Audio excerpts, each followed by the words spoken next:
Ce n'est pas en mettant des machines, en mettant des stations d'épuration qu'on va dépolluer l'eau.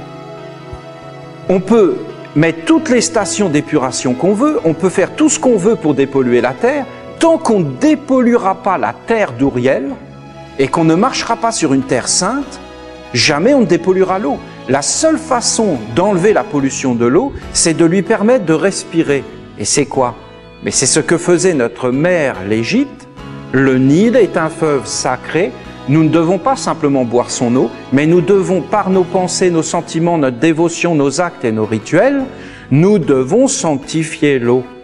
Et nous devons amener l'intelligence de l'eau et la divinité de l'eau. Si l'eau n'est plus une divinité, ça y est, elle est polluée. Elle n'a plus d'âme, elle n'a plus d'intelligence supérieure. Comment s'appelle l'intelligence supérieure de l'eau? Gabriel.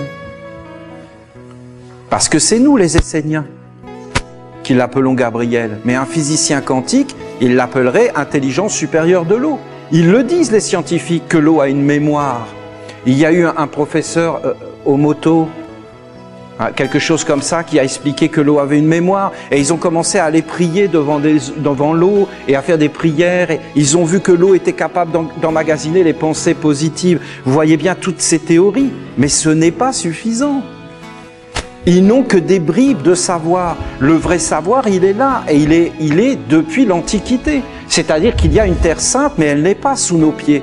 Elle est au-dessus de nous, c'est une terre de concept. Je pense que je vous en ai suffisamment parlé pour que, tout doucement, vous êtes amenés à le comprendre.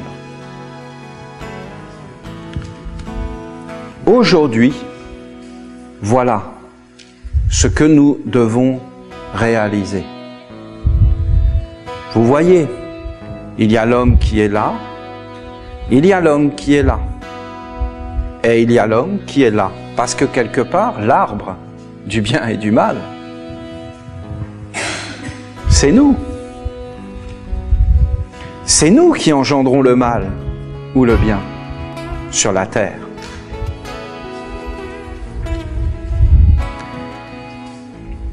Ici, nous allons appeler ça le profane.